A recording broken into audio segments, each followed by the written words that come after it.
Hello everyone, நான் கார்த்தி. இன்றைக்கு நாங்கள் பார்க்க போகிறது மகா சிவராத்திரியையும் அதுக்கு பின்னாலே இருக்கிற புராண கதைகளையும் பற்றித்தான். மகா சிவராத்திரி என்றது சிவனுக்காக அர்ப்பணிக்கப்பட்ட ஒரு புனிதமான நாள். வருஷத்துல ஒருக்கவார இந்த இரவு ஆன்மீக ரீதியா இந்துக்களுக்கு மிக புனிதமான நாளா கருதப்படுது. புராண கதைகளின்படி இந்த ஒரு ராத்திரிக்கு பின்னாலே இருக்கிற 3 வித்தியாசமான கதைகளை பற்றி தான் நாங்கள் இன்றைக்கு பார்க்க போறோம். முதலாவது, சிவன் தாண்டவமான புனித இரவா இந்த இரவு பார்க்கப்படுது. புராண கதைகளின்படி இந்த இரவுல தான் சிவன் ஆனந்த தாண்டவம் ஆடினதா நம்பப்படுது. அந்த தாண்டவம் சிருஷ்டி, திதி, சங்காரம் என்ற 3 நிலைகளையும் குறிக்குது. இது படைப்பு, பாதுகாப்பு, அழித்தல் இந்த 3ஐயும் முறையே குறிக்கிறதா சொல்லப்படுது. இதனாலதான் இந்த சிவராத்திரி என்ற இரவு பிரபஞ்சத்தை இயக்குற ஒரு புனித இரவா இந்துக்களால பார்க்கப்படுது. இந்த சிவராத்திரிக்கு பின்னால சொல்லப்படுற 2வது விஷயம் என்னன்னா, பால்கடலை தோன்றும் போது நீலகண்டன் தோற்றம் பெற்றதும் அதன சிவபெருமான் உண்டதுமான இந்த நிகழ்வு நடந்ததும் இதே இரவுல என்றுதான் சொல்லப்படுது புராண கதைகள்ல. தேவர்களும் அசுரர்களும் அமிர்தத்தை பெறுவதற்காக பால்கடலை கடையும் போது முதலாவதாக தோற்றம் பெற்றது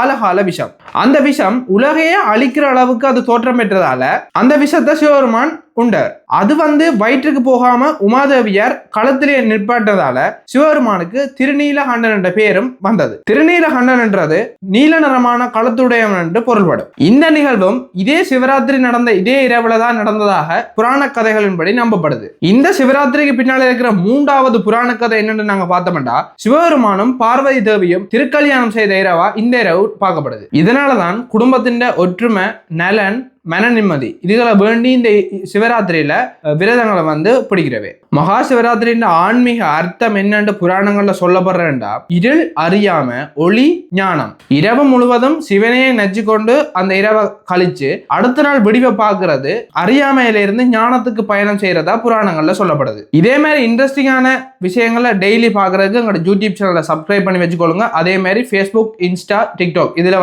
எங்களை ஃபாலோ பண்ணி வச்சுக்கொள்ளுங்க. அடுத்த வீடியோல பார்ப்போம். பாய்.